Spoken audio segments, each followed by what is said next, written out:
Hechos capítulo 9. Saulo, respirando aún amenazas y muerte contra los discípulos del Señor, vino al sumo sacerdote y le pidió cartas para las sinagogas de Damasco, a fin de que si hallase algunos hombres o mujeres de este camino, los trajese presos a Jerusalén. Mas yendo por el camino, aconteció que al llegar cerca de Damasco, repentinamente le rodeó un resplandor de luz del cielo, y cayendo en tierra, oyó una voz que le decía: Saulo, Saulo, ¿por qué me persigues? Él le dijo: ¿Quién eres, Señor? Y él le dijo: Yo soy Jesús, a quien tú persigues. Dura cosa te dar coces contra el aguijón. Él, temblando y temeroso, dijo: Señor, ¿qué quieres que yo haga? Y el Señor le dijo: Levántate y entra en la ciudad, y se te dirá lo que debes hacer.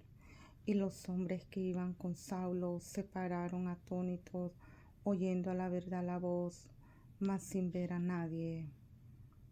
Entonces Saulo se levantó de tierra, y abriendo los ojos no veía a nadie. Así que llevándole por la mano, le metieron en Damasco, donde estuvo 3 días sin ver, y no comió ni bebió. Había entonces en Damasco un discípulo llamado Ananías, a quien el Señor dijo en visión: Ananías. Y él respondió: heme aquí, Señor.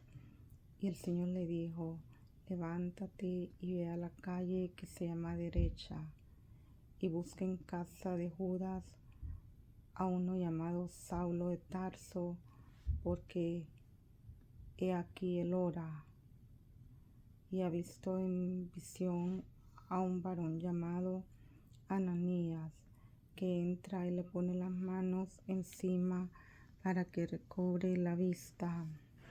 Entonces Ananías respondió: Señor, he oído de muchos acerca de este hombre, cuántos males ha hecho a tus santos en Jerusalén, y aún aquí tiene autoridad de los principales sacerdotes para prender a todos los que invocan tu nombre. El Señor le dijo: ve, porque instrumento escogido me es este, para llevar mi nombre en presencia de los gentiles y de reyes y de los hijos de Israel, porque yo le mostraré cuánto le es necesario padecer por mi nombre. Fue entonces Ananías y entró en la casa, y poniendo sobre él las manos, dijo: Hermano Saulo, el Señor Jesús, que te apareció en el camino por donde venías, me ha enviado para que recibas la vista y sea lleno del Espíritu Santo. Y al momento le cayeron de los ojos como escamas, y recibió al instante la vista, y levantándose fue bautizado.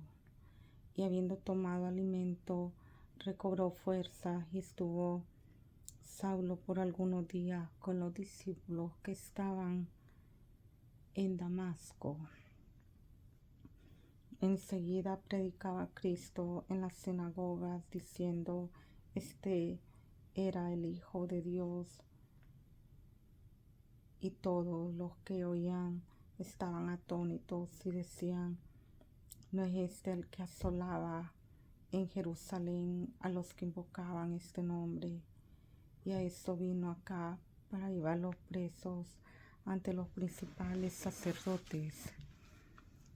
Pero Saulo mucho más se esforzaba y confundía a los judíos que moraban en Damasco, demostrando que Jesús era el Cristo.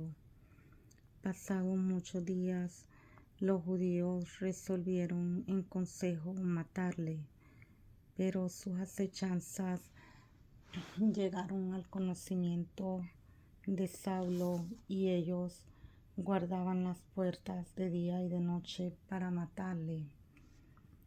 Entonces los discípulos, tomándole de noche, le bajaron por el muro, descolgándole en una canasta.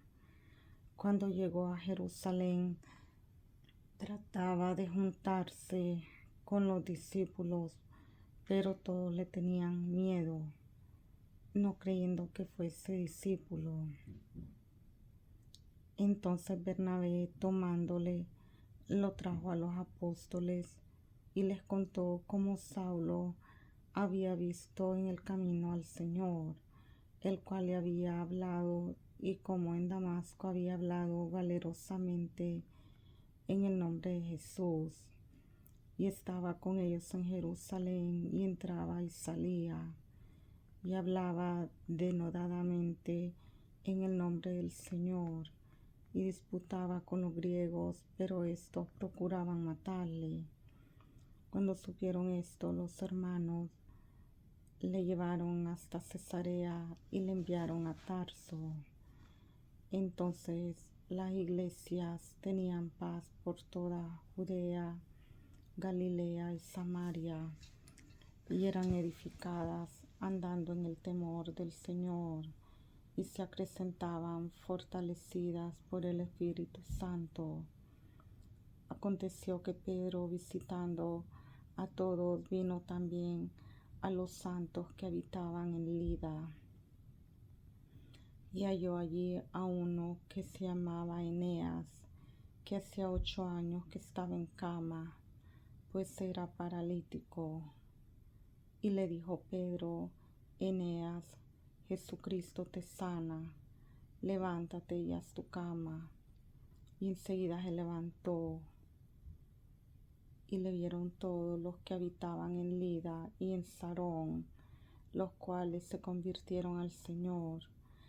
Había entonces en Jope una discípula llamada Tabita, que traducido quiere decir Dorcas. Esta abundaba en buenas obras y en limosnas que hacía. Y aconteció que en aquellos días se enfermó y murió. Después de lavada, la pusieron en una sala, y como Lida estaba cerca de Jope, los discípulos, oyendo que Pedro estaba allí, le enviaron 2 hombres a rogarle: no tardes en venir a nosotros. Levantándose entonces Pedro, fue con ellos, y cuando llegó, le llevaron a la sala, donde le rodearon todas las viudas, llorando y mostrando las túnicas y los vestidos que Dorcas hacía cuando estaba con ellas. Entonces, sacando a todos, Pedro se puso de rodillas y oró, y volviéndose al cuerpo dijo: Tabita, levántate. Y ella abrió los ojos, y al ver a Pedro se incorporó, y él, dándole la mano, la levantó. Entonces, llamando a los santos y a las viudas, la presentó viva. Esto fue notorio en toda Jope, y muchos creyeron en el Señor. Y aconteció que se quedó muchos días en Jope, en casa de un cierto Simón curtidor.